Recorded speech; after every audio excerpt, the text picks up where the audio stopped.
I narrowed my eyes as I came face to face with the gun wielder. Her eyes morphed to the traditional color of the phantoms. "So which side gave you more sexual pleasure?" I said mockingly. The woman merely glared at me. "Shut up, Agent Delta," she said as she emphasized her threat by pressing the gun harder against my chest. I grunted slightly at the force. "I take it that you were the reason why our return to New York went smoothly." The Phantom Agent raised an eyebrow. "Whoa, did you really have to think hard to come to that conclusion?" she asked sarcastically. I glared in response. "How could you have betrayed us? After everything we've been through. Do you ever care about fear? What about your uncle?" The woman merely stared at me blankly. "You fail to realize that the Seekers have lost. Your little rescue operation won't work. As for Fear, he would be a great asset to the Phantoms. My uncle, however, is an old man. He's past due for death." I narrowed my eyes even further and snarled. "You bitch!" I hissed. "You turned your back against everything the Seekers have ever stood for! You've been manipulated, can't you see that?" "Hardly," she replied. "I've been greatly improved. You see, I've always felt that the Seekers have been pulling me back from my true potential. When the Phantoms expressed their interest in me, how could I have refused such a great opportunity?" If it weren't for the gun, I would have grabbed Agent Claire by the neck and snapped it. Instead, I willed myself to remain as calm as I possibly could. "Whoever you used to be, that person's dead. You are nothing but a traitor, and I will stop you," I said. Agent Claire snorted. "Don't be so sure, Agent Delta. There are more enemies here than friends." As if to prove her point, footsteps echoed in the hallway.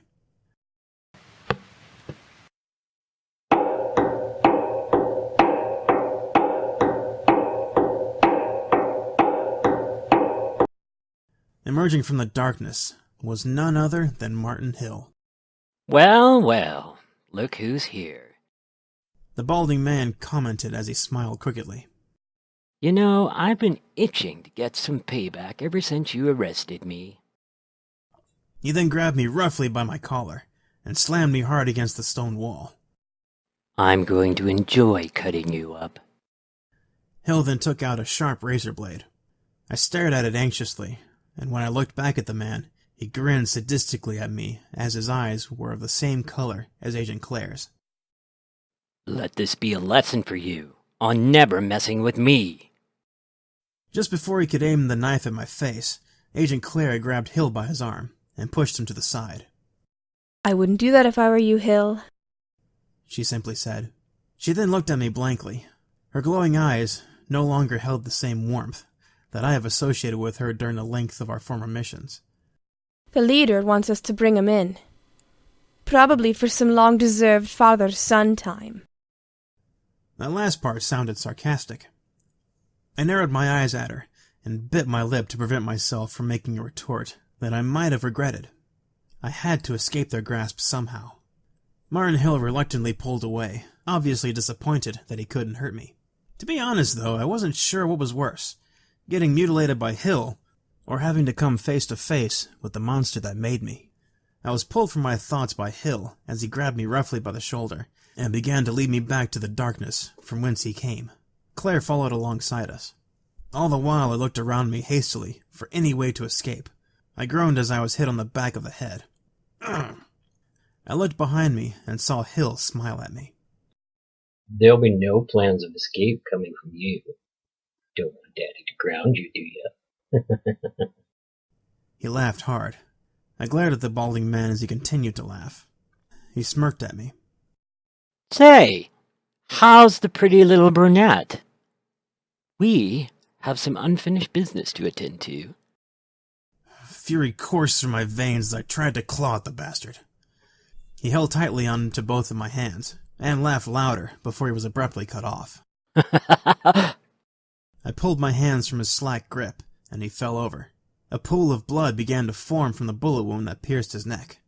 Claire tensed up automatically, and grabbed me as a human shield while he pressed her gun against my temple. "Agent Fear, I assume.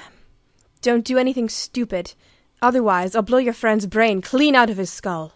As expected, there was only silence as an answer. Despite Claire's outward wariness, her heartbeat was surprisingly calm.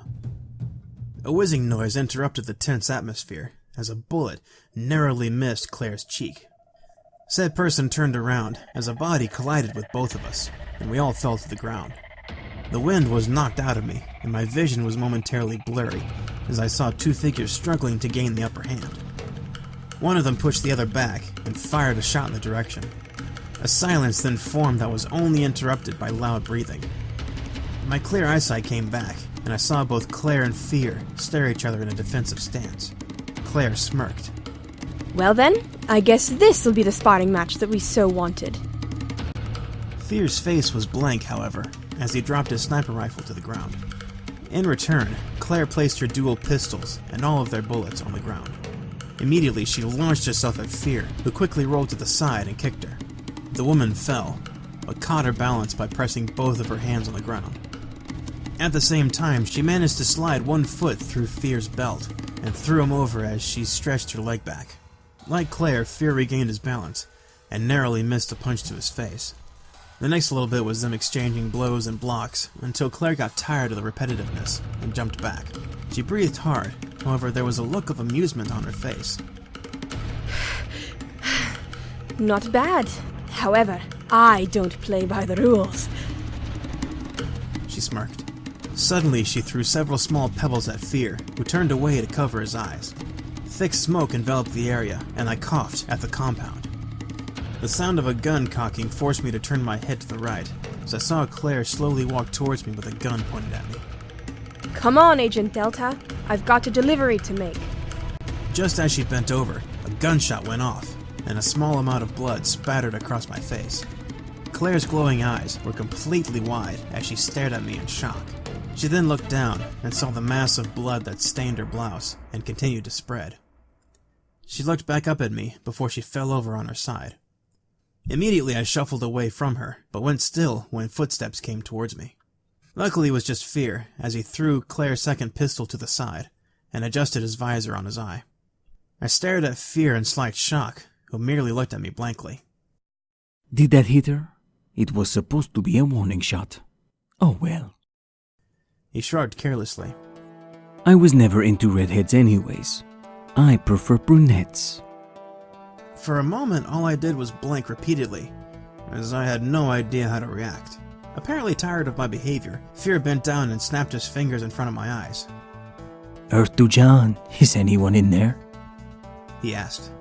My eyes snapped to attention, and I glared at him before I stood up. Fear followed my example and stood up as well. Once again I saved your ass. Next time, you owe me a medal. He joked. I snorted.